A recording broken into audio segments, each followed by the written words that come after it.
Hello, I'm Esther Githu-Ewart. It's Monday, December 26th. This is Africa54.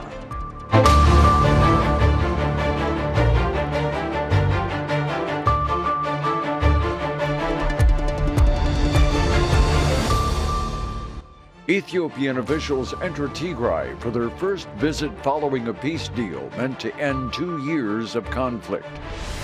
Press Freedom 2022 finds a rise in violence, jailings, and even murders committed against journalists, as VOA's Laurel Bowman reports.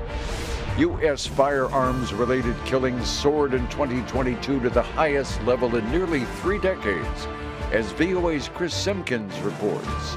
All this and much more on today's Africa54.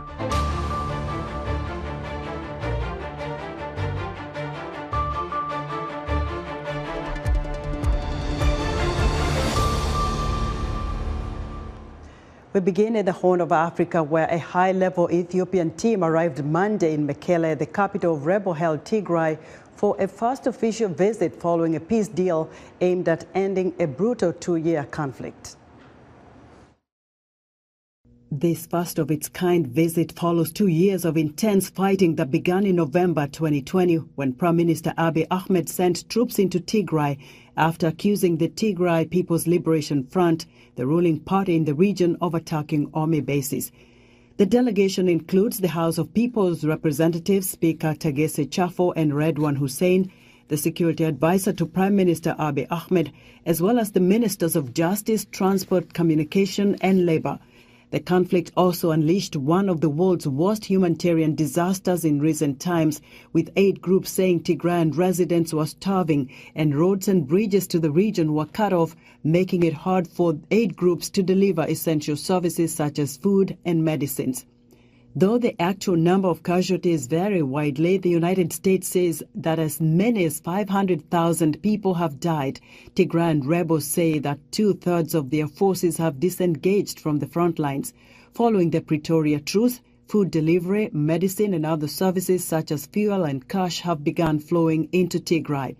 Photos taken Monday show the delegation was greeted by rebel authorities, including their spokesman Getachew Reda.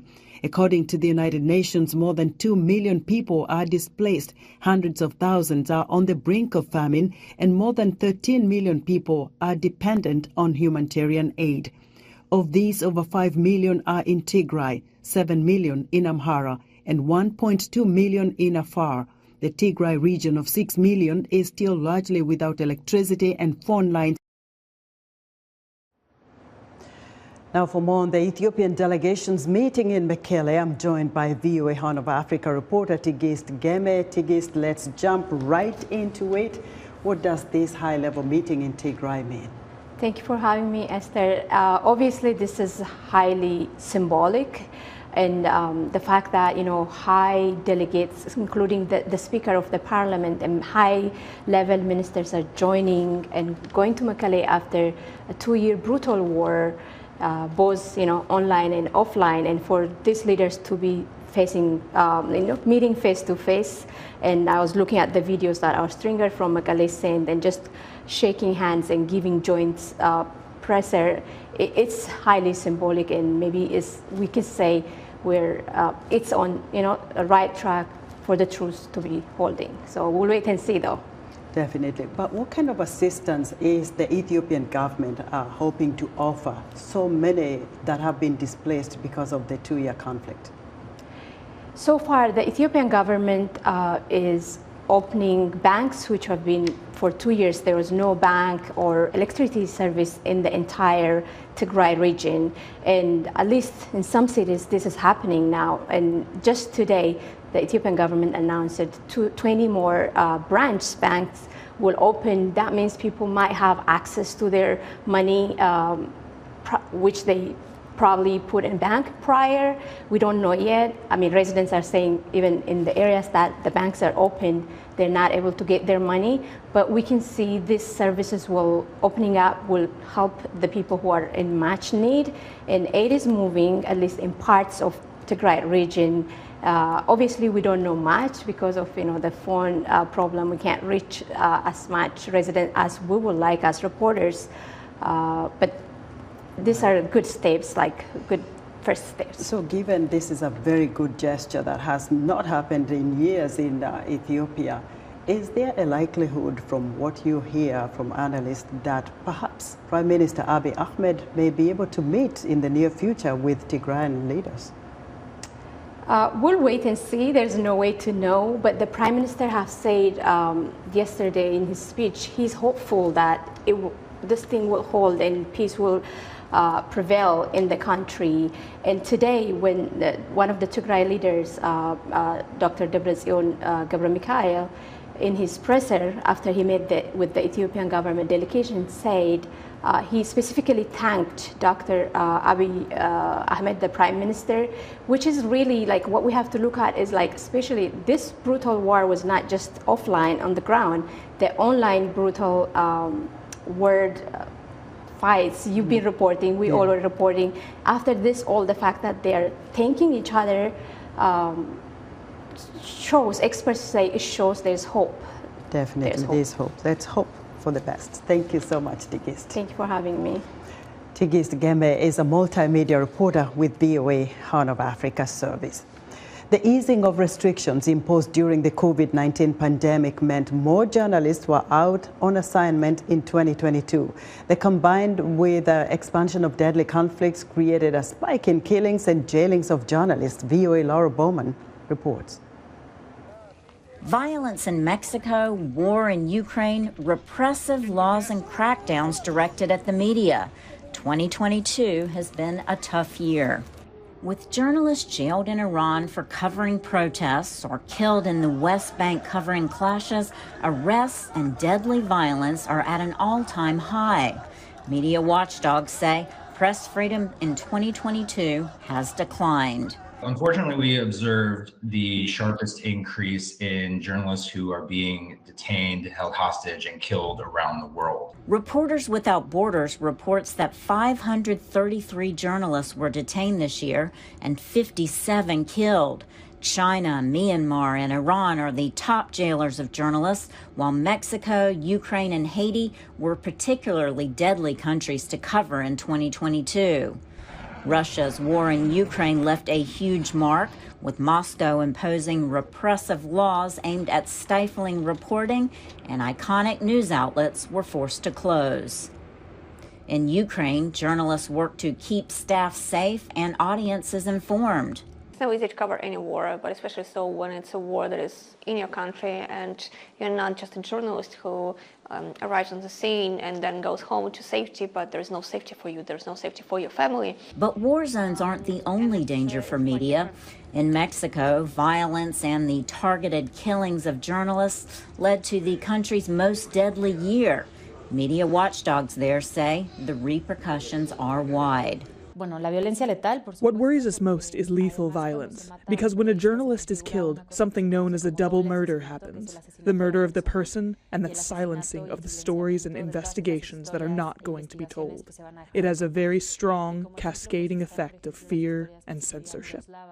China continues to be a leading censor of media, and its influence is felt in Hong Kong. Analysts believe the high-profile trial of Apple Daily founder Jimmy Lai is being used to send a message. And so with these national security cases, it puts everybody on notice that if this could happen to somebody as prominent and as wealthy as Jimmy Lai, it could happen to anybody. Elsewhere, repressive governments such as Afghanistan's seek to block access to credible news. The Taliban has banned VOA radio broadcasts, but journalists say they'll keep at it. They trust us and they want to hear us, and no matter what, they will find us. Laurel Bowman, VOA News, Washington. U.S. President Joe Biden is pledging $350 million to facilitate digital transformation in Africa. The announcement came days before the U.S.-Africa Leadership Summit held earlier this month. For more about the initiative, VOA's Peter Clotty spoke with Dilwa Syed, the Special Representative for Commercial and Business Affairs at the U.S. State Department. We are mobilizing almost $800 million worth of investment, which will come from public sector and private sector both, to help Africa enter the digital revolution. It's a historic initiative that he launched today in front of 40 odd heads of government and leaders from Africa, and many of the companies both from Africa and the US. So there are three aspects to developing the digital economy in Africa, what will be addressed with this initiative. Number one, it is about connectivity. We know there have been some improvements, obviously, with mobile connectivity, but we still have ways to go. And numbers we've heard is 450 million people in Africa still do not have internet connectivity, and that's a significant number.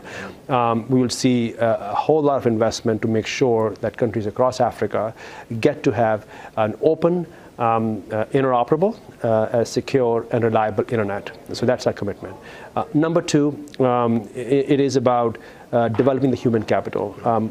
Before I joined the administration, I was in the tech world, and I know firsthand that without having a proper human talent, tech talent, you cannot really do justice to being a formidable player in the digital economy. So we are committing to supporting development of talent, especially women, and especially folks in underserved regions across Africa.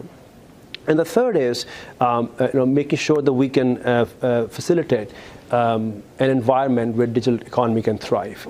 The reality is that you have to really modernize your operating framework as societies. You have to develop IP regulations. You have to develop regulations, let's say, for fintech.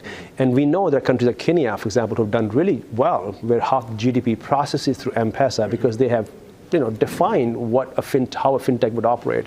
So you need those kind of things defined all across the continent for you to really be able to embrace the digital economy. So this initiative, which is a significant investment, $350 million coming from the USG support across all of our agencies, and $450 million that will be mobilized through private sector, but it's designed to address all three aspects so that we can help Africa enter the digital age. So when will this initiative take off, and what will be its lifespan, and will there be mechanisms to monitor the progress of it?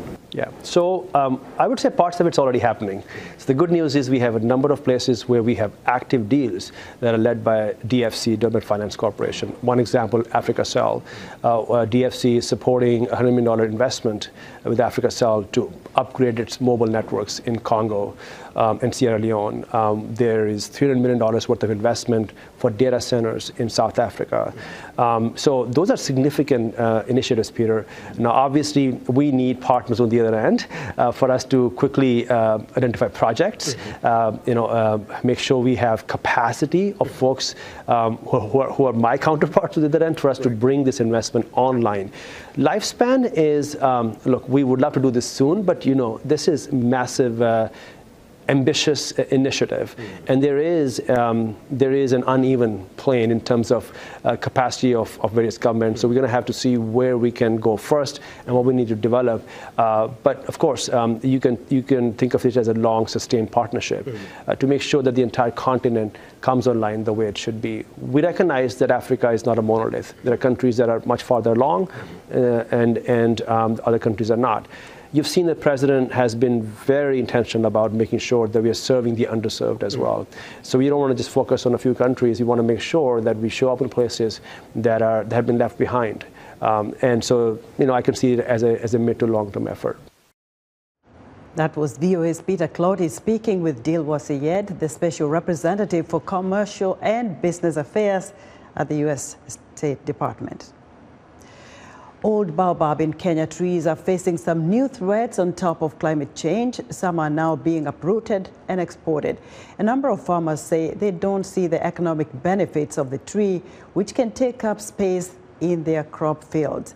Native to Africa, the baobab tree is typically found in sub-Saharan African countries. In Kenya, the baobab tree, also known as mbuyu, is commonly found in dry areas. The gigantic tree used to be important culturally as a worshipping site. Its leaves and seeds were a source of food and traditional medicine. But the renowned trees are dying, and scientists suspect climate change is playing a role in their decline. If we look at the composition of the baobab tree itself, it is a tree that is able to store large volumes of water. It is able to survive in the different environmental conditions. And Baobab has been, by research, has been identified as the best tree that can be able to help in combating the effects of climate change. The deliberations that came from the COP27 is that nations need to come out with a strategy that they improve their forest cover. It is worrying that Africa, which is less emitting and sequestering a lot of carbon, again, they're coming to take the trees from us. You see the story of Kilifi on the uprooting of Baobab tree. This tree is being imported to Georgia, and we're really worried. Under Kenyan law, the baobab tree is not a protected tree species, but permission is required to uproot them. Still to come, gun violence in the United States rises in 2022. We'll be back. On the next Straight Talk Africa, we'll review the stories that made headlines in 2022, from conflict in Eastern Europe and East Africa to a global economic downturn. How did the developments in 2022 shape the relationships between Africa, the West, and the rest of the world? Join me, Heidi Adams, on the next Straight Talk Africa. In other news, Boko Haram jihadists killed 17 herders and stole their cattle following clashes in the troubled northeastern Nigerian state of Borno, according to self-defense militia. Militia leader Babakura Kolo says the herders fought back but were outgunned by the outnumbered by the attackers. Ghana's finance ministry says it is extending the deadline to register for its domestic debt exchange to January 16th in order to secure internal approvals from the financial sector. And officials in South Africa say the death toll has risen to at least 15 in a Christmas Eve tanker truck explosion. The truck was carrying gas when it got stuck under a low-lying bridge in the town of Boksburg. Emergency services officials say the tanker exploded as firefighters worked to extinguish the fire. Gun violence in the United States took a deadly toll in 2022 with a near record number of mass shootings, including a horrific attack on an elementary school and shooting sprees allegedly motivated by hate. Overall, death rates from firearms rose to the highest level in nearly 3 decades. VOA's Chris Simpkins reports. Gun violence surged in many U.S. communities in 2022, including a near record number of mass casualty shooting incidents. In May, an 18-year-old gunman wielding a semi-automatic rifle killed 19 children and 2 adults at Robb Elementary School in Uvalde, Texas. It was the deadliest U.S. school shooting in nearly a decade. A week later, President Joe Biden addressed the nation. For God's sake, how much more carnage are we willing to accept? How many more innocent American lives must be taken before we say enough, enough? Days earlier, a 19-year-old opened fire with a semi-automatic rifle at a supermarket in Buffalo, New York, killing 10 people. The suspect said he was targeting black people. On July 4th in Highland Park, Illinois, a gunman fired 83 rounds in less than a minute from atop a building, killing 7 people and wounding dozens of others who had gathered for an Independence Day parade. In November, a shooter killed 5 people and wounded 17 others at a gay nightclub in Colorado. The 22-year-old suspect has been charged with murder, bias-motivated crimes, and assault. Criminologist Professor Jack McDivitt sees a troubling pattern. We're starting to see guns being used in hate crimes more. That wasn't the case for a long time. We're starting to see more often that people use firearms to go after victims who they perceive to be different. Mass shootings are broadly defined as an incident in which 4 or more people are shot or killed, not including the shooter. They occurred in practically every U.S. state, totaling more than 600 nationwide in 2022. Some see a connection between a rise in hateful rhetoric and bias-driven violence. Political rhetoric that we have seen over the past few years has certainly contributed to that. And I think that, along with sort of some of the increases that we've seen among the rise in hate groups. While mass shootings grab national headlines, they account for a small percentage of more than 40,000 U.S. gun deaths recorded in 2022. Half were by suicide. In June, Congress approved the first national gun legislation in decades. The law seeks to deny firearms to those deemed to be a threat to public safety and enhances background checks for gun purchases. While gun control advocates want to go further and ban semi-automatic weapons, the U.S. Supreme Court in June overturned a New York state law that restricted carrying concealed handguns in public. Gun rights defenders rejoiced. What I have noticed is places that have simpler, legal gun laws are safer.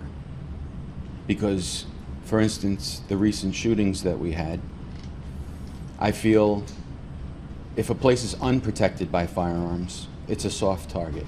Amid the debate, the United States remains plagued by the highest rate of gun deaths among advanced industrialized nations. Chris Simpkins, VOA News, Washington. Virtual reality, an immersive technology embraced by gamers, is moving into medicine, where it is used for stress relief, physical therapy, pain management, and other applications. VOA's Mike O'Sullivan explains. Through a special headset, virtual medicine immerses patients in three-dimensional images, soothing sights and sounds to help them feel better and become healthier. It has many therapeutic applications, says the physician and researcher who runs the virtual medical program at Cedars-Sinai Medical Center in Los Angeles. It's being used for physical therapy. It's being used for eating disorders, for high blood pressure management, for schizophrenia, depression, anxiety, irritable bowel syndrome. The list goes on and on. Helping accident victims, people recovering from surgery, cancer patients, and even women in labor. And to train doctors and nurses. The U.S. Food and Drug Administration calls the field medical extended reality and is working to expand patient access and measure the effectiveness of the technology. This patient says it helps him manage chronic pain he has suffered since undergoing cancer treatment decades ago. It's like being in a movie theater, blackened movie theater, with no one around you, where all you could see is the screen, and it just pulls you right in. The program takes him virtually to new places. Whether it's scenes of cows grazing in a field in the Swiss mountains, or swimming with the dolphins, or swimming with a big blue whale.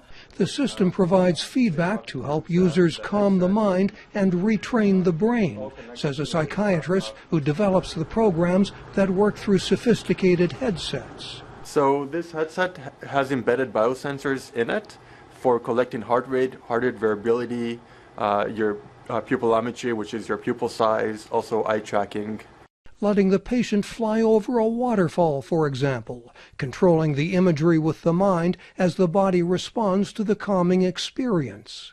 Chronic pain, like Tom Norris's, is located in the brain as much as the body, says physician Spiegel. What can happen is the tissue itself may even heal almost completely, if not completely, but there's still a sense of pain. And it's almost like the pain has moved from the periphery all the way up into the brain, where the brain itself starts to generate pain. In 8 to 12 weeks of training, that process can be reversed. Through virtual medicine, an emerging specialty, doctors say is helping patients with various health conditions. Mike O'Sullivan, VOA News, Los Angeles. The first time he saw the ocean, Sibusiso Sizatu thought that with all that water, it must have been a very large lake. A couple of decades later, the former herd boy is getting ready to sail across that same ocean in an iconic race, helming an all-South African team that hopes to inspire a new generation of black yachtsmen. The Archangel is set to sail for Rio de Janeiro from Cape Town on January 2nd as part of the 6,000-kilometer Cape to Rio race first staged in 1971. The crew, 4 men and 1 woman, is the first, all hailing from the Royal Cape Yacht Club Sailing Academy, to take part in the race. To those who didn't believe that a guy like me who come from the rural area to a township can actually skip a boat across the ocean to Rio. So I think it's going to be an eye-opener for the youngsters out there, and they're going to start thinking hard about joining this kind of sport as well. So I am excited and I am very happy about the sport, and the team as well is very excited. But hopefully in the future, the coming is going to be more people of color joining the sport, because right now we think we're about 5% or something like that. So I'd like to see more like diversity into the sport actually. So it took a long time for me to actually make my family understand about this sport. Up until today, they still don't understand what I'm doing. Like, the only thing they ask, are you earning something? Are you working? Is that work? They say, yeah. So to call it work, don't call it sport, it's work. So if we say it's work, they accept it. If we say it's sport, they're always on your neck saying, you got a death wish, you're gonna die out there. So the easy way to escape was like, this is actually work, I'm working here, this is my work. Sibusiso Sizatu was introduced to sailing by a friend and he did not like it at first. Now the South African skipper is seeking to win for diversity in race to Brazil. Thank you for watching. Africa 54 will see you tomorrow.